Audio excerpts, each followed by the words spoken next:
Our major aim and target is to equip and empower the youth and communities to practice sustainability lifestyle. It's actually the fossil fuel is used to produce plastic further, accelerate environmental degradation. So innovation is the sense that, there's a ban on plastic spoon. What can we do? Let's think outside the box. Well, do you know I can even convert this food to make spoon?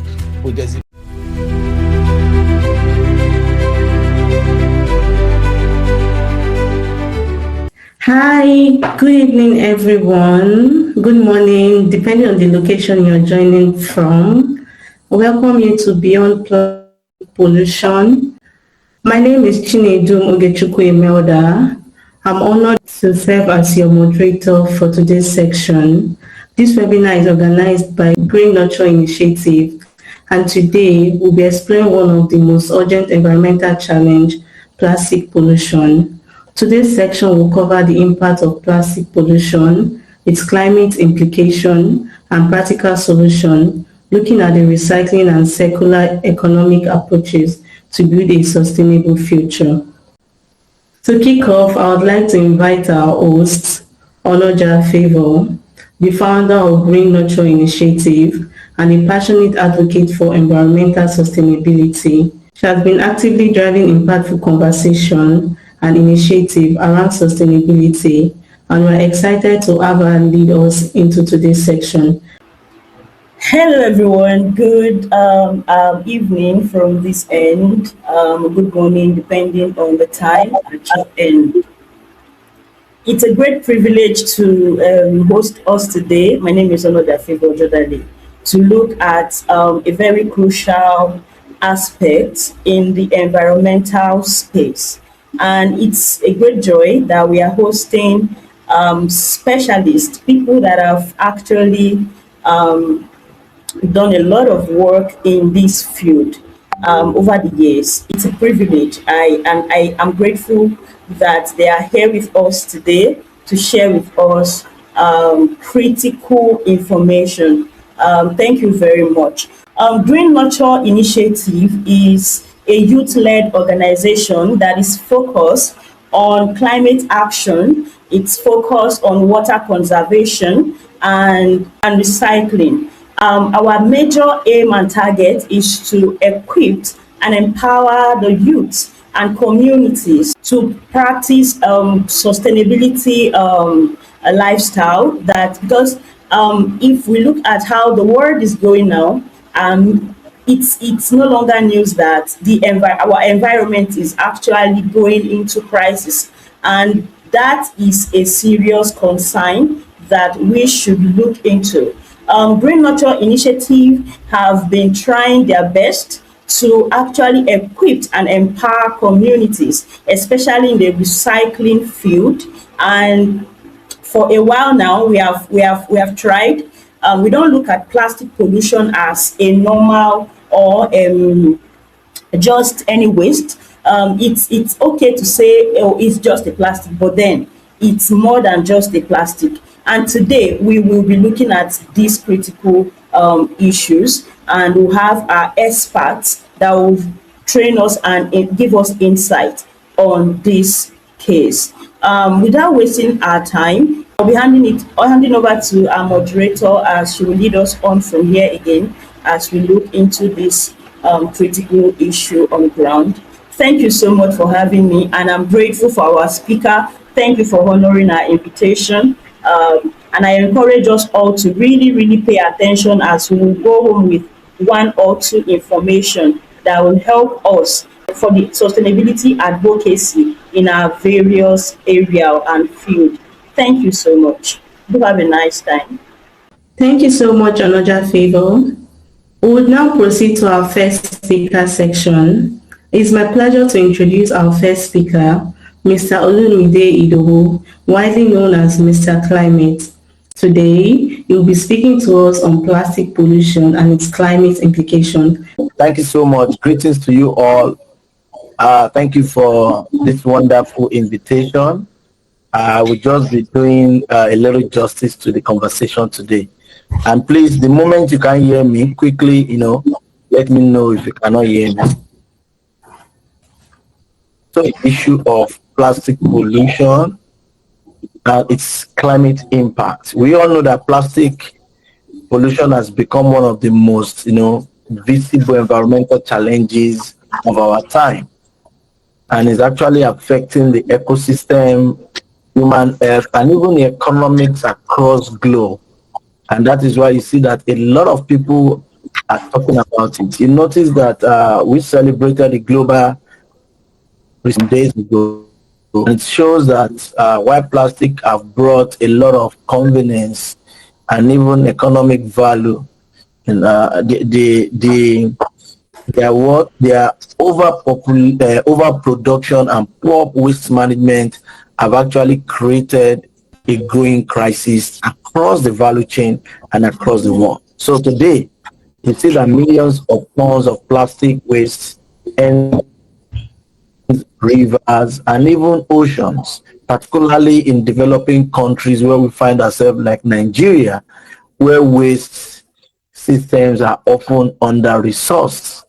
So today, we are going to be looking at what are the climate implications of all these things that we see. And it's very important that we know that all these things are things that is affecting everybody. If we don't take urgent action, it's going to eat deep into the environment. So what is often less understood is the strong connection between plastic pollution and climate change. And a lot of people have issues with this. A lot of people have issues with it, and that is why it is something that we need to talk about. So plastic are made primarily from fossil fuels such as the oil and gas, meaning their life cycle is actually from extraction of production. And when something comes from this source, then there's a big problem. Look at transportation, look at disposal that contribute to significant to the greenhouse gas emission. And so as plastic production continue to increase globally, so does its carbon footprint as well, and it's making it a major contributor to climate change. For people that are climate deniers, they want to be saying that all these are friction or are something that is not true. But I can tell you, this is increasingly across and globally. So we need to pay urgent attention to this issue of plastic pollution and climate change, and that is the only way we can start looking at the issue of solution. So look at the production stage. The manufacturing of plastic is energy intensive and emits large amount of carbon dioxide and even other green gas. It's actually the fossil fuel is used to produce plastic, further accelerate environmental degradation. So if all these things, and we're talking about moving from fossil fuel to renewable energy, then it's something that is very, very important to talk about. If current trend continues like this, then the plastic industry could account for a lot of significant shares of global emission by 2050, or let's say 2030 that we are talking about to meet our NDC. So, and it's going to be undermine the efforts to achieve climate targets. And I'm sure everybody on this call know the Nigerian climate targets. Everybody on this call understand the Nigerian National Determined Contribution. You've seen our climate change, act, because this is one of the things that we need to go. Let me quickly chip this in before I continue. Plastic pollution is just a waste problem. So you just put that one in your mind. It's a climate problem that is hidden in plain sight, because a lot of people see it as something that is normal, because it's driven by our dependency of fossil fuel. And that is why it is important that the disposal of plastic waste is also a serious climate implications, which we see in open burning of plastic, which is common in many communities, releases toxic pollutants and even greenhouse gas into the atmosphere. Even when plastic are not burned, they degrade slowly and can release methane and also, ethanol when exposed to sunlight. You can try this and see whether you can put a plastic somewhere for a couple of days or months, and you see how it's contributing to our global warming. So every pieces of plastic we produce carries a carbon footprint that is actually linking our consumption directly to the warming of our planet. So the issue of toxic issue is very, very big. So plastic pollution also impacts natural ecosystem that play a critical role in the climate regulation. So like the issue of ocean, forests, and today is International Day, so we need to also emphasize on that as well. And the wetland act as our carbon sink. So by the time we are absorbing carbon dioxide from the atmosphere, however, when plastic pollutes this ecosystem, they disrupt their ability to actually function effectively. Let us see an example. Issue of plastic waste in ocean can harm marine organisms that contribute to the carbon sequestration process. So it's very important that you see all the fishes we have in the even every one of us with one or two things in our stomach, one or two plastic in our system. So ending plastic pollution is not only about cleaning our environment, but also about reducing emission and also protecting our climate future, because this is the only planet we have. Addressing plastic pollution actually require a shift towards a circular economy. And I'm sure my leader, my mentor here, when he's coming to speak to us, he will give us the value chain where waste is maximized and even materials are reused and recycled. This actually include reducing single-use plastic, promoting sustainable alternatives, and improving waste management system. And we can also see it as an encouraging innovation, such as turning plastic waste into useful products, policies, corporate responsibility, and even community actions. All these play a role in driving this kind of transition that we are talking about. So from production to disposal, plastic tells the climate story, one that demands urgent action and even is sustainable alternatives. So I will conclude by saying that, so that I don't take much of our time. Tackling plastic pollution is not only our environmental necessity, but also a climate priority. We need it as a priority, by link between plastic and climate change. We can look at how we can design more effective solution that addresses both challenges simultaneously. We are also collective action from individual to government and even industry. It is also very, very essential to reduce plastic waste and build a more future for ourselves. So I will end by saying this with this quote, that if we rethink plastic, we'll rethink climate action. And because when we reduce waste today, it helps us to actually secure a planet that is healthier for our tomorrow and for the generation that is yet to come. So the issue of plastic and climate implication is very, very important for us to discuss about it and start looking for an innovative way and a solution that can help us to end plastic pollution in a way whereby it can also build investment opportunity for the community, for the people, and to also grow the economy of the country, or let me say for developing countries to transit from fossil fuels to renewable energy. Thank you very much, and I wish us a great deliberation today. Thank you. Thank you very much, Mr. Olumide Idowu, for that insightful presentation. You've opened our knowledge to plastic pollution and how it affects us and the environment.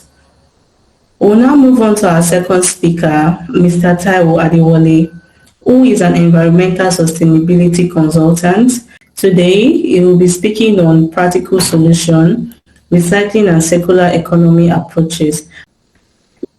Good evening, all. Thank you very much. So I'm going to be speaking on recycling and circular economy. So in most cases, people always confuse what is recycling, what is circular economy. I'm going to start with recycling because recycling is as old as the planet itself, because you find out that in the past, one way or the other, before the coming of plastic and other stuff, we have material that we have been using, and our forefathers, our parents, their way they recycle some of these items or even exchange them for one to another, whereby you have old clothes, you exchange them for plastic, you exchange them for one material or the other, which is more or less like trade by barter. That, oh, okay, I have this particular item, I'm not using it again, but it's useful for somebody else. Can I exchange for this or that? So while I'm going to be starting with the importance of recycling. So from the slide, like I said, recycling and circular economic practice are essential. Essentially is to reduce waste. Because when you talk about recycling, when you talk about circular economy, in the past, what we have been practicing is known as linear economy. You buy, you use and dump, buy, use and dump. So which is linear, is a straightforward line. But now we are talking about recycling, that once you buy, you use, instead of dumping it, is there a way you can bring it back into the economy, so that you have the circular one to make sure it's just going around and you are completely avoiding going into the dump site or the landfill. But like I tell people, what we practice in Nigeria is dump site. We don't really have what they call an engineering landfill in Nigeria, but a dump site. But in most cases, people will tell you what we use is a landfill, but to me, it is dump site. So when you talk about recycling and talking about circular economy, the first thing we are trying to do is how are we going to reduce our waste? Then another thing is how can we conserve our resources? Do we need to start digging for fresh material where we can reuse what we have? And a very good example is that of plastics, because plastic are usually coming from petrochemical products. So instead of drilling, expiring more oil, the one we have already in the environment, why can't we reuse them and leave the one in the ground? So let's conserve them. Let's conserve those resources. Then it also promotes sustainable growth.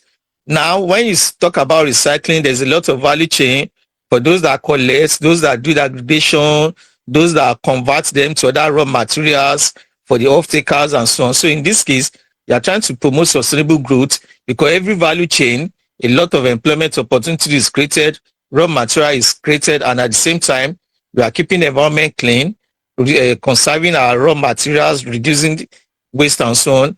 Then ultimately, it also contributes to healthier planet, because if the planet is polluted, we can't live in a polluted environment. And to make sure we are living a better and cleaner environment for the future generation to come. Now, so how do we now achieve this? How do we reduce our waste? The reduction of waste needs to start from source. And where is the source?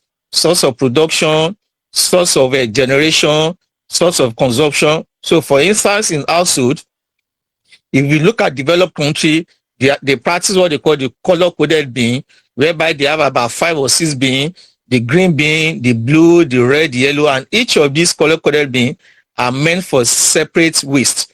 Now, okay, this is where you put your plastic, this is where you put your nylon, this is where you put your battery. Different color mean different waste. Then even the organic waste, you need to separate them. So by the time you even separate all the waste, your plastic, your nylon, and so on, so what do we have left? But I'm going to be using Lagos as a case study. So what Lagos State did was, we cannot operate 5 or 6, 7 bin system. Let's even start from 2. So once you see how the 2 progress, you can start talk of expanding to maybe 4, 5, 6. So they started with what they call the 2 bin system, whereby you have the blue bin and the green bin. So the green bin is meant for organic waste, while that blue bin is meant for your recyclable, especially your plastic, your nylon, your aluminum, your carton, and co. They all go into the blue bin. So, but the main question people will ask is, why do I have to reduce my waste from source? So I think the first benefit is you are minimizing packaging. For instance, a very good example I tell people is, if you look at Nestle water, anytime you buy Nestle water, you look at the cover, they've reduced the volume of the cover which means they're trying to reduce the plastic packaging. And even if you look at the packaging itself, it's softer. It's not as strong as before. In this case, what the producer is trying to do is, let's even try and reduce our packaging material. Let's try and reduce the volume of plastic. And if you look at Eva water, the same thing is lighter. Most of them are trying as much as possible to minimize their packaging.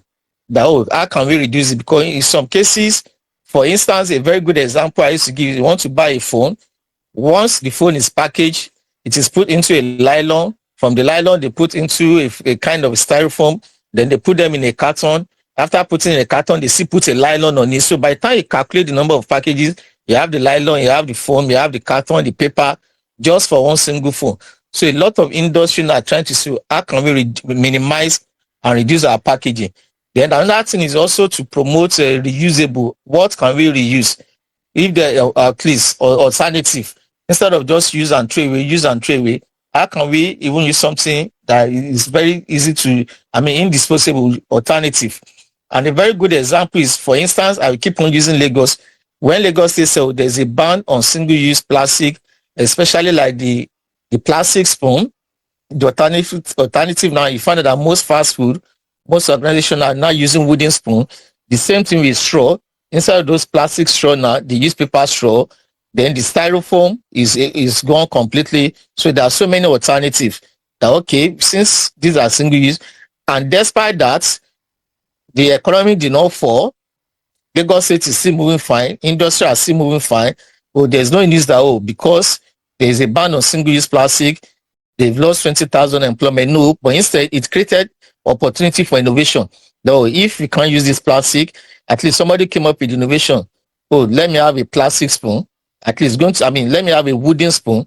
It's going to serve the same purpose as that of the plastic one. The same thing with straw. Let's have a straw. Let's have a paper straw. Of course, it's going to serve the same purpose. So there are so many alternatives that can be taken to. Then the last part of it is we try as much as possible to avoid single use.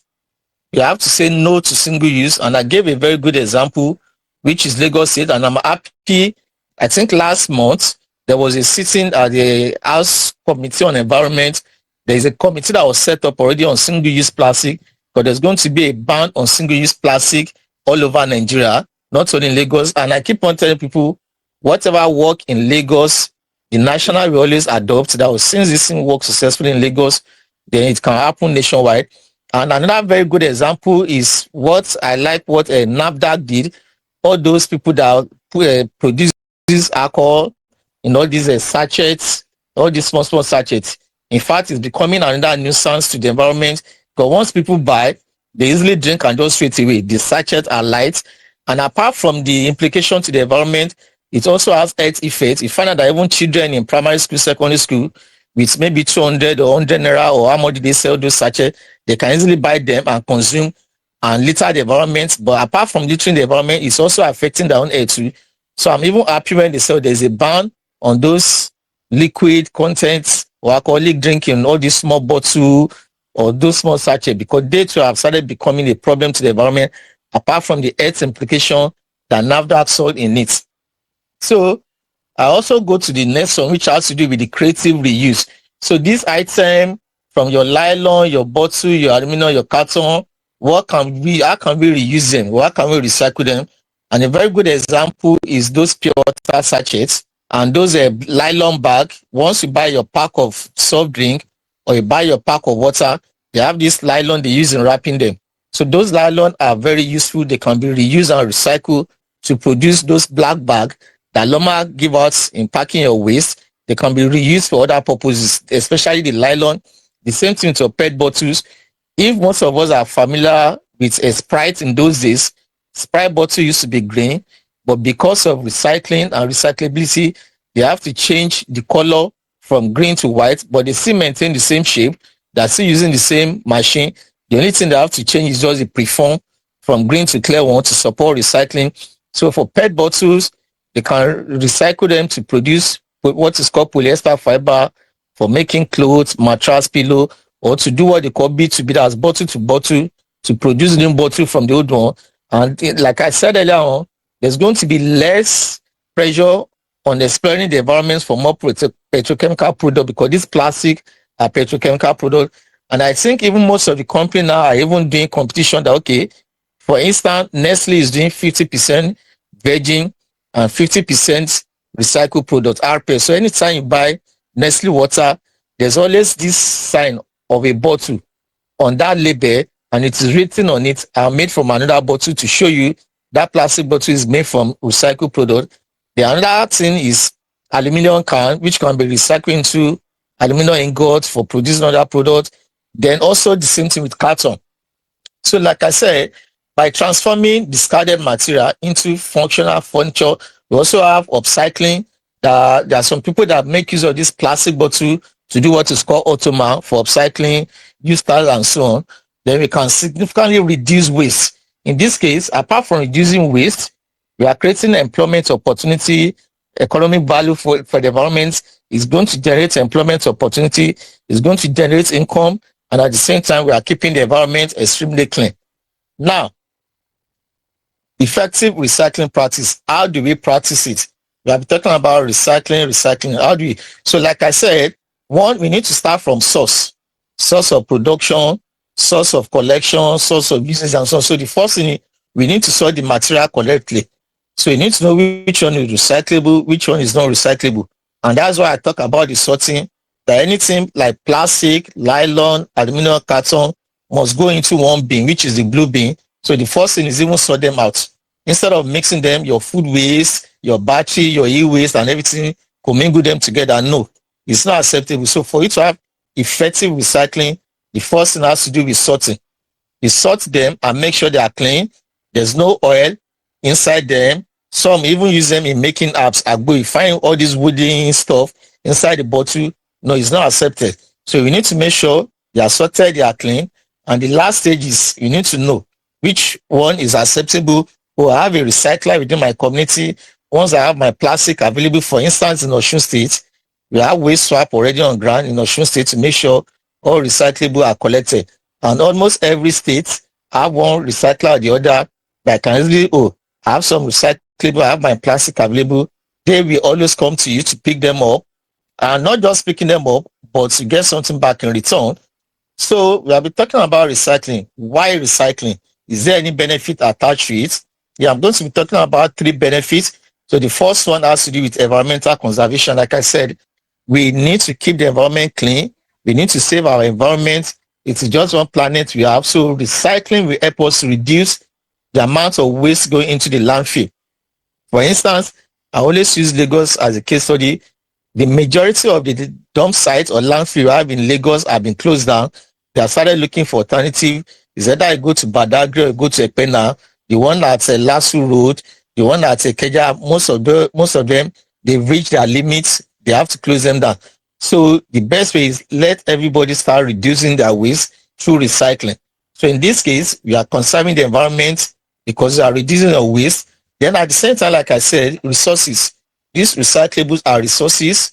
For instance, the plastic bottle can be converted to what is called polyester fiber for making mattress, for making pillow, even synthetic weave. The woman hair is made from those plastic bottles by the Chinese. Then lastly, the bottle-to-bottle production. So in this case, we are resource preservation.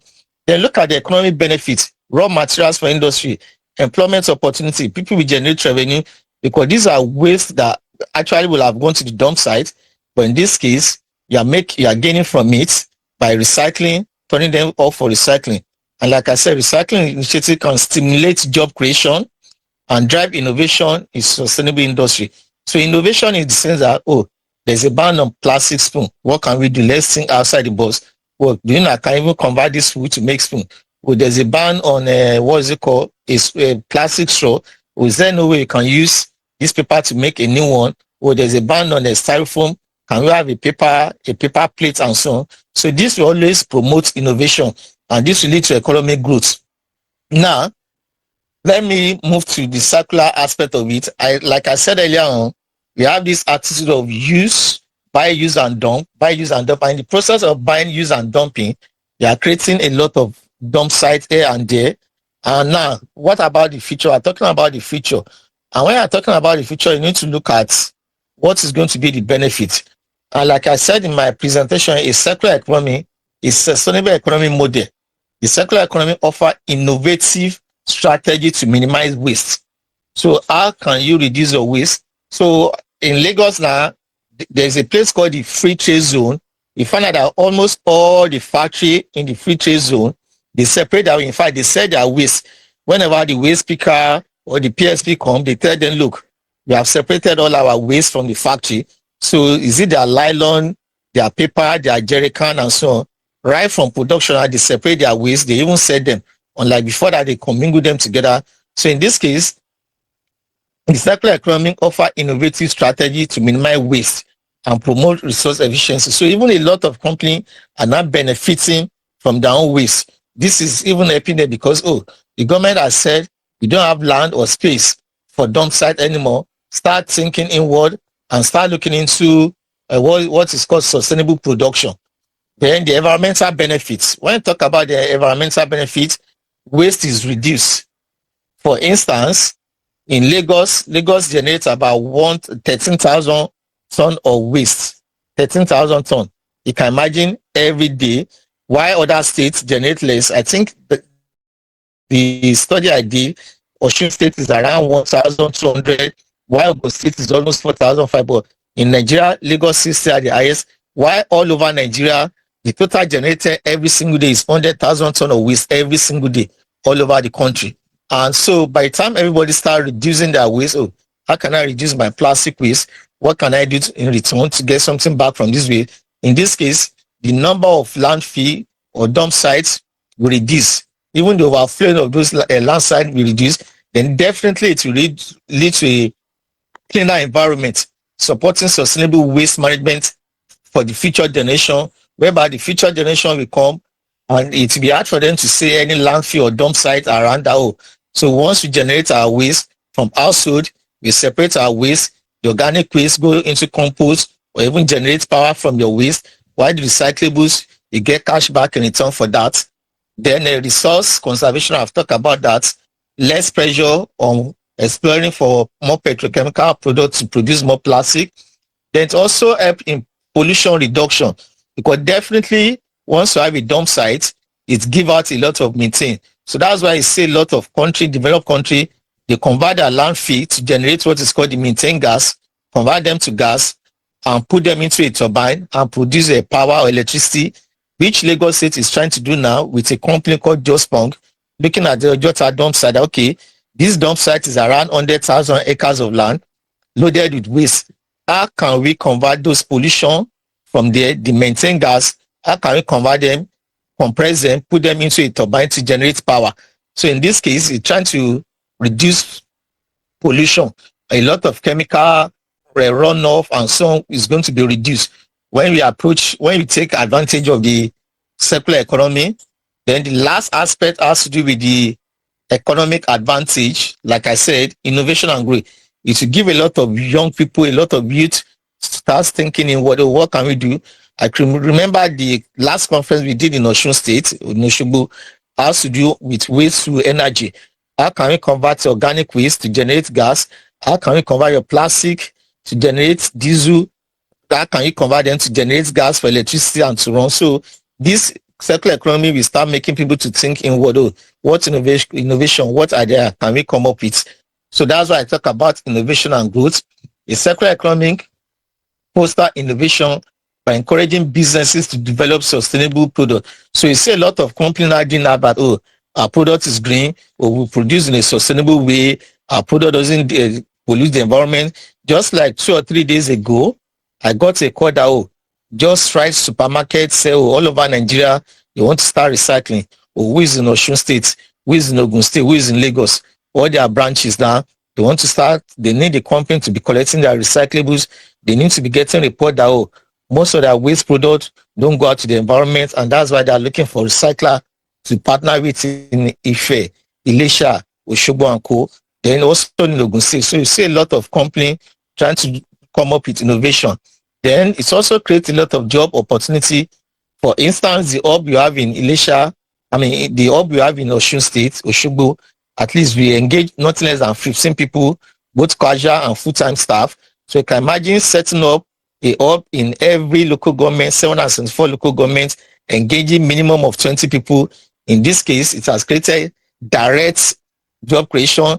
They also have the indirect job creation in the sense that those people that separate those waste from the household, once they separate it and they take it to the recycling center, they get cash in return.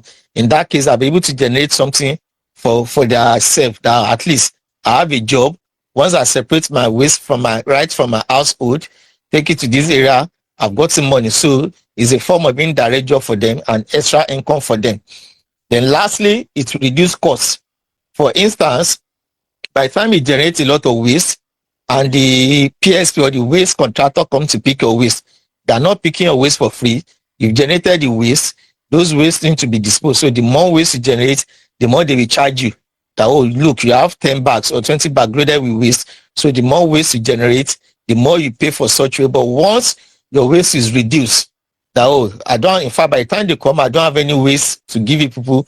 What I have are resources, because I'm able to separate my waste, the organic part of it. I have a small garden at the back of my house or in front of my house, while the recyclable will be separated to get money for myself. So no more money is going to the waste picker. So I think I have to stop here and wait for a question from the audience. Thank you very much. Thank you so much, sir, for that insightful session. I want us to know, like, what are the practical ways, like simple ways that each person that doesn't have, maybe you don't have a facility or you don't really know a facility close to you, how can these people turn plastic waste in their environment to reusable material, something like that, to avoid it being littered around? Thank you, sir. Okay, thank you very much. So I believe the practical way, like I said during my presentation, the first thing is sorting our thoughts right from the source. By the time you separate your plastic, nylon, even if you don't have someone that can pick them up immediately, try as much as possible to even store them. And I don't believe there are no, for instance, a very good example I give people is, there are some people, we call them the waste picker, people call them malam, people call them the scavenger, all sorts of things. Wherever you see those people all over Nigeria, not even only in Lagos, wherever there is waste, they don't see waste, they see opportunities. So that's why I see them going around. Even when you keep your dustbin in front of your house, they will come there to open it. Once they open it, they are something they are picking. If they are not picking plastic, they are picking carton, nylon, and so on. So there's always a solution, but the problem is that people don't ask questions. And in most cases, people even gather their waste. They just call Mala, Mala, come, take this 15 and carry my waste. Nobody asks them, Mala, this waste, where is the carry? Where they even carry and go? What do you do with it? Nobody asks questions. But with this type of platform, with this type of talk like this, we reach out to people, let them know that, oh, there's a solution for your plastic, your nylon. For instance, in Nigeria, there's what we call Recycler Association of Nigeria. They are in every 36 states of Nigeria. So this Recycler Association of Nigeria, and they have a website, and you'll be surprised that by the time let me go to Delta State. By the time you go to the site on Delta State, you find 3 or 4, 5 recyclers. But it's because of lack of information.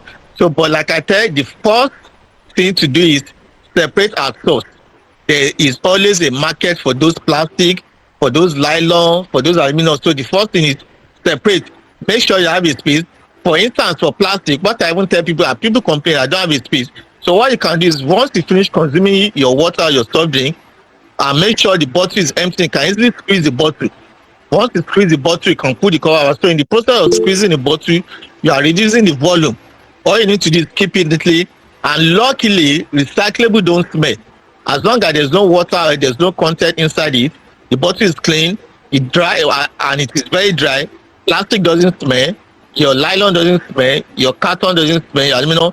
As long as there's no contamination of food content in them, they don't smell. They can remain there, either sun or rain, it will remain there. So the first thing to do is, practical ways, start separating them.